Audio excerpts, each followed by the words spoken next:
La répression contre les journalistes se poursuit en Algérie. Le parquet d'un tribunal a requis 18 mois de prison ferme contre journalistes officiant dans un organe arabophone. Il est poursuivi pour diffamation. Au Tchad, le parc automobile de la police vient d'être renforcé. 120 véhicules neufs ont été remis aux forces de l'ordre.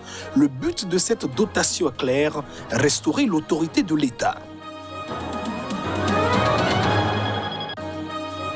Et puis en Sierra Leone, le président Julius Maada Bio s'est fait vacciner contre le coronavirus.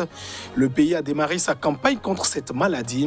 C'est le laboratoire chinois Sinopharm qui a approvisionné Freetown.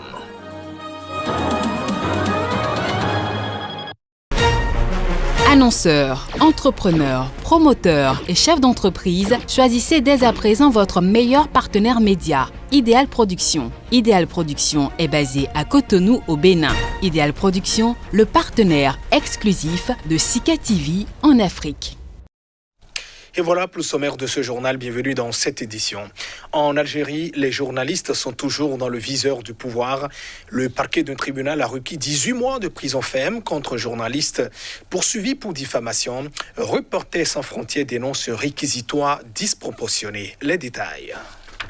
Rédacteur en chef d'un site d'information arabophone, Abdelhakim Setouane est poursuivi pour diffamation, atteinte à la vie privée, chantage journalistique et publication d'informations malveillantes dans ce procès intenté par le ministère de la Communication. Il lui est reproché la publication d'un article dans lequel il révélait une relation extra-conjugale du président de la Chambre basse du Parlement d'après l'ONG. Le tribunal algérois de Sidi Mohamed a ainsi requis lundi une peine de 18 mois de prison ferme contre le journaliste en détention depuis le 20 octobre. Reporters sans frontières a dénoncé dans un communiqué un réquisitoire disproportionné appelé à sa libération immédiate. Le verdict est attendu le 29 mars selon les médias locaux. Plusieurs journalistes ont été condamnés ces derniers mois par la justice algérienne, dont Khaled Drareni, correspondant de TV5 Monde et de Reporters sans frontières en Algérie. Dans un contexte politique assez instable, la liberté de l'information en Algérie demeure fortement menacée. Sous pression judiciaire, la presse peine à remplir sa mission, estime RSF. L'Algérie figure à la 146e place sur 180 pays du classement mondial de la liberté de presse 2020 établi par Reporters sans frontières, dégringolant de 27 places par rapport à 2015. Et cette décision de la cour d'assises de Bamako, qui ne réjouit pas tout le monde, la juridiction a ordonné la fin sans verdict du procès pour assassinat contre le général malien Amadou Sanogo, meneur de putsch en 2012 et brièvement chef de l'État, ainsi qu'une quinzaine de co-accusés. C'est une honte, a dit une victime après l'annonce de cette décision. Je vous invite ici à suivre quelques réactions. Le Mali n'a pas besoin d'un procès qui va aboutir à des assassinats, à des atrocités. Le pays a compris et le pays a pris une loi d'entente nationale qui vient d'être appliquée. Les lois sont faites pour être appliquées. Je dis encore merci et merci à tout le monde, surtout aux magistrats qui ont eu le courage de rendre cette décision. En libérant Aya qui a massacré les gens, qui a enlevé les femmes, qui les a violées, et c'est la honte aujourd'hui. Cette date doit être inscrite dans l'histoire du Mali. Moi, je vais saisir la justice internationale. Là-bas, le droit sera dit. Pendant 6 ans, pendant 7 ans, vraiment en train de faire cette lutte. Je pensais que Hussein Diarra, j'aurais préféré qu'il y ait des condamnations ce matin.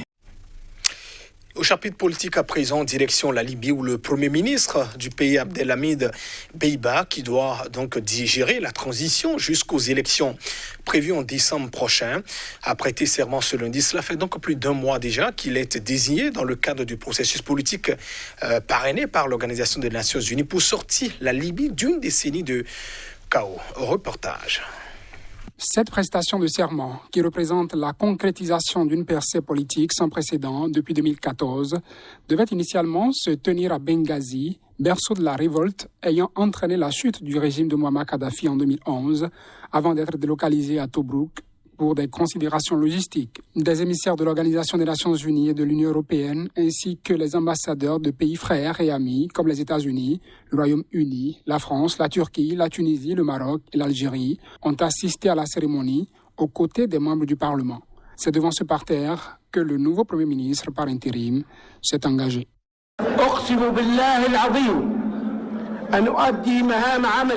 Je jure devant Dieu de m'acquitter de mes fonctions en toute honnêteté et loyauté, de rester toujours fidèle aux objectifs de la révolution du 17 février, de respecter la Constitution et la déclaration constitutionnelle et de protéger les intérêts du peuple libyen.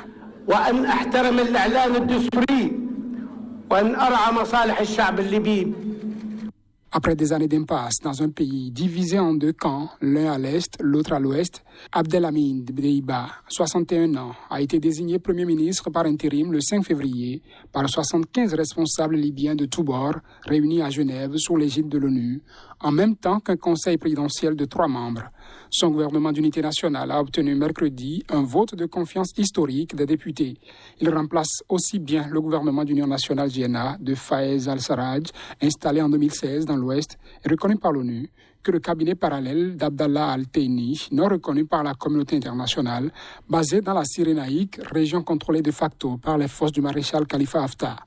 Il est chargé d'unifier les institutions du pays et d'assurer la transition d'ici les élections du 24 décembre, date à laquelle sa mission devrait théoriquement prendre fin.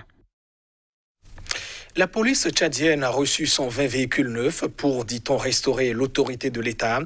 Une cérémonie de remise qui intervient donc à un mois de la présidentielle où le chef de l'État sortant, Idriss Déby, qui est aussi candidat à sa propre succession, il dirige le pays depuis 30 ans. Le matériel roulant acquis au profit de la police tchadienne servira à assurer la paix, la sécurité, a affirmé le ministre de la Sécurité publique Souleymane Abakar Adoum, en remettant lors d'une cérémonie à N'Djamena les 120 véhicules flambant neufs aux membres du groupe mobile d'intervention de la police GMIP.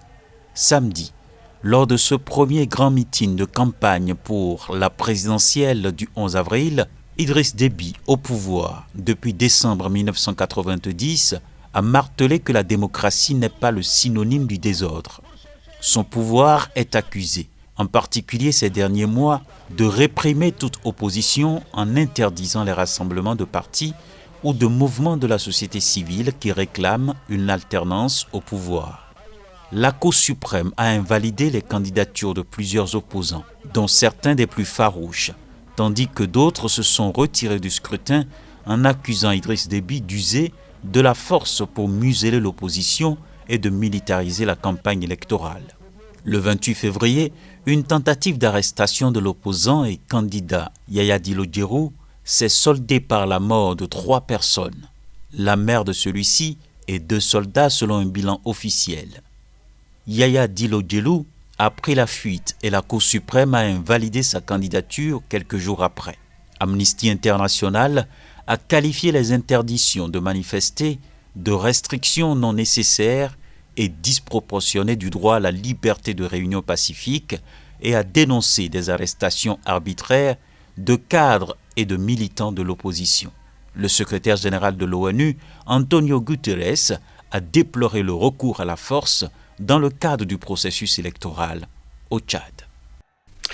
Le Soudan a demandé officiellement à l'Organisation des Nations Unies et aux États-Unis de jouer les médiateurs dans les négociations que mènent donc Khartoum et puis le Caire avec l'Éthiopie concernant notamment la gestion du grand barrage et notamment le remplissage du réservoir du barrage dénommé de la Renaissance sur l'île Bleue. Les précisions.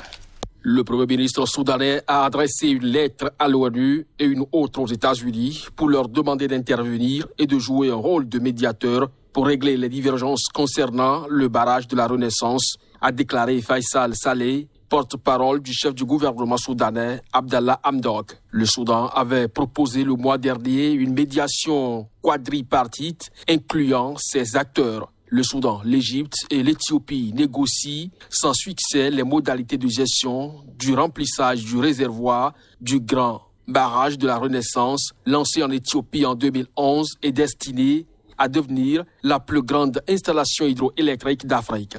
L'Égypte, qui dépend du Nil pour environ 97% de son irrigation et de son eau potable, considère le barrage comme une menace pour son approvisionnement en eau. Le Soudan espère que le barrage régulera les inondations annuelles, mais craint que ses propres barrages ne soient endommagés si la seconde phase du remplissage est enclenchée avant de parvenir à un accord. Le président égyptien Abdel Fattah al-Sisi a critiqué, lors d'une visite à Khartoum le 6 mars, l'intervention de l'Éthiopie de procéder à la seconde phase de remplissage de son barrage. L'Égypte et le Soudan ont convenu de relancer les négociations par une médiation quadripartite incluant l'Union africaine, les Nations unies, l'Union européenne et les États-Unis afin de parvenir à un accord avant la saison des inondations, avait encore déclaré Abdel Fattah al-Sisi. En Sierra Leone, le président Julius Maada Bio et de hauts responsables ont reçu à Freetown, la capitale, une première dose du vaccin contre le coronavirus. La Sierra Leone a, rappelons-le, reçu fin février les doses de vaccin Sinopharm offertes donc par la Chine. Pays de 7,5 millions d'habitants, la Sierra Leone a recensé officiellement 3 937 cas de coronavirus, dont 79 morts. Afin de lutter contre la pandémie du Covid-19, le pays a lancé ce lundi sa campagne de vaccination qui utilisera les vaccins de la société chinoise Sinopharm. Ceux du laboratoire suédo-britannique AstraZeneca seront également utilisés. Au cours d'une cérémonie à Freetown, le président Julius Maada Bio a reçu une injection d'une des quelques 200 000 doses du vaccin Sinopharm offert par Pékin. Des responsables gouvernementaux, des parlementaires et des hauts fonctionnaires ont également été vaccinés. À ce stade, il s'agit d'une étape importante. Nous avons essayé de combattre le Covid-19 en utilisant des mesures, mais maintenant, nous avons le vaccin.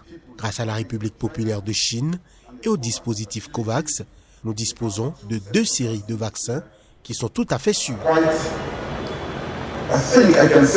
Je crois que je peux dire que nous avons mené un très bon combat. La Sierra Leone a également reçu, grâce au dispositif COVAX de l'OMC, 96 000 doses du vaccin développé conjointement par AstraZeneca et l'Université britannique d'Oxford, dont l'utilisation a été suspendue ces derniers jours par plusieurs pays après le signalement d'effets secondaires. Les vaccins Sinopharm et AstraZeneca Oxford ont tous les deux subi de nombreux tests et ont été reconnus comme sûrs et efficaces par la Sierra Leone, car des millions de personnes dans le monde les ont reçus, a expliqué le ministre de la Santé, le Dr Austin Demby. La première phase de la campagne de vaccination concerne les plus de 70 ans, les enseignants, pompiers, membres du gouvernement et membres du personnel soignant. Mesdames, Messieurs, ainsi se referme cette édition. Merci de votre attention. Au revoir.